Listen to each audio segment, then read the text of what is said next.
बिहार विधानसभा चुनाव से पहले आरजेडी को बड़ा झटका लगा है। पार्टी के वरिष्ठ नेता और प्रवक्ता मृत्युंजय तिवारी ने आरजेडी की प्राथमिक सदस्यता से इस्तीफा दे दिया। इस्तीफे के बाद उन्होंने पार्टी नेतृत्व और संगठन पर तीखा हमला बोलते हुए कहा कि तेजस्वी यादव ऐसे लोगों से घिरे हुए हैं जिन्होंने पार्टी को अंदर ही अंदर दीमक की तरह चाट कर बर्बाद कर दिया। मृत्युंजय तिवारी को तेजस्वी यादव का करीबी और भरोसेमंद नेता माना जाता था। वे लंबे समय से पार्टी का पक्ष मजबूती से मीडिया और सार्वजनिक मंचों पर रखते रहे हैं। युवाओं को आरजेडी से जोड़ने में भी उनकी महत्वपूर्ण भूमिका मानी जाती रही है।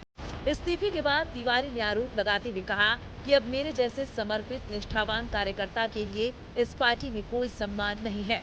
बारंबार कहने के बावजूद कोई भी वरिष्ठ नेताओं ने संज्ञान नहीं लिया। हमने कई बार तेजस्वी यादव जी को भी अपनी शिकायतें दी, लेकिन उन्होंने भी संज्ञान में नहीं लिया। ऐसे में मेरे जैसे समर्पित निष्ठावान कार्यकर्ता के लिए अब इस पार्टी में रहने का कोई औचित्य नहीं बनता, क्योंकि अपमानित होकर कोई राजनीति नहीं कर सकता है। आज हमने राष्ट्रीय जनता दल के सभी पदों से त्यागपत्र दे दिया है। आज राष्ट्रीय जनता दल के प्रदेश कार्यालय में प्रदेश के माननीय अध्यक्ष आदरणीय मंगनीलाल मंडल जी तथा तमाम वरिष्ठ नेताओं पदाधिकारियों की मौजूदगी में हमने स्पष्ट रूप से कहा कि अब मेरे जैसे समर्पित निष्ठावान कार्यकर्ता के लिए इस पार्टी में कोई सम्मान नहीं है। बारंबार कहने के बावजूद कोई भी वरिष्ठ नेताओं ने संज्ञान नहीं लिया। हमने कई बार नेता विरोधी दल श्री तेजस्वी यादव जी को भी कहा, अपनी शिकायतें की, लेकिन वो भी संज्ञान में नहीं लिए। तो मेरे जैसे समर्पित निष्ठावान कार्यकर्ता के लिए अब इस पार्टी में रहने का कोई औचित्य नहीं बनता था, क्योंकि अपमानित होकर कोई राजनीति नहीं कर सकता है। हमने बुरे दिनों में राष्ट्रीय जनता दल का साथ दिया था और राष्ट्रीय अध्यक्ष आदरणीय लालू प्रसाद जी ने हमें प्रवक्ता और मीडिया प्रभारी की जिम्मेवारी वर्ष 2014 में दी थी। हमने बखूबी जिम्मेवारी का निर्वहन किया और राष्ट्रीय जनता दल की नीतियों को आगे बढ़ाया प्रमुखता से। लेकिन इस पार्टी में कुछ ऐसे लोग हैं जिन्होंने पार्टी को दीमक की तरह चाट कर बर्बाद कर दिया पार्टी को।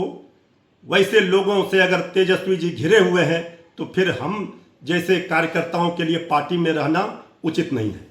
परिस्थिति तो आप देख ही रहे हैं कि जो परिस्थितियां खड़ी हुई, क्यों ऐसी परिस्थिति उत्पन्न हुई, ये तो हर लोग जवाब चाह रहा है।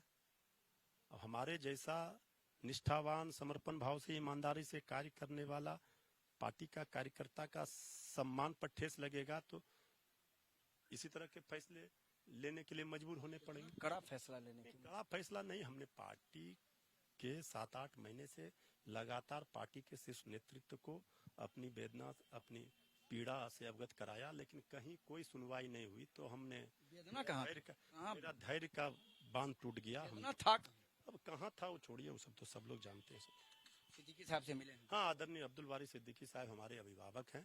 हमारा संबंध इनसे बहुत पुराना है। जब ये खेल मंत्री थे तब से हम एक स्पोर्ट्स एक्टिविस्ट भी रहे हैं, तो सुख दुख साझा करते रहे। हम आए थे, राष्ट्रीय प्रधान महासचिव हैं, बहुत सारी बातें हुई। क्या फिर बातें हुई? या मतलब कुछ संभावना है भाई? संभावना का और इसका कहाँ सवाल है।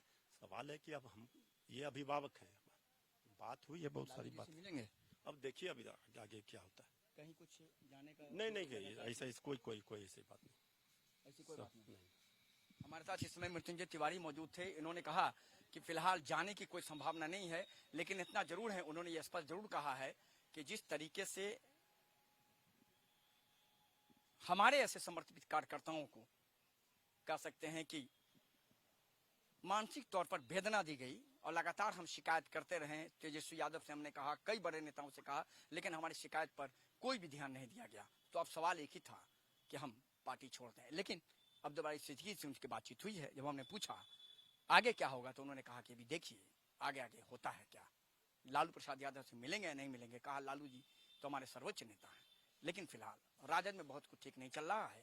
बांकीपुर विधानसभा उपचुनाव के बीच एक बड़ा विकेट मृत्युंजय तिवारी के रूप में गिर गया है। मान मनोबल का दौर भी चल रहा है। सहयोगी राजेश के साथ मरगुब आलम, नशत न्यूज, पटना।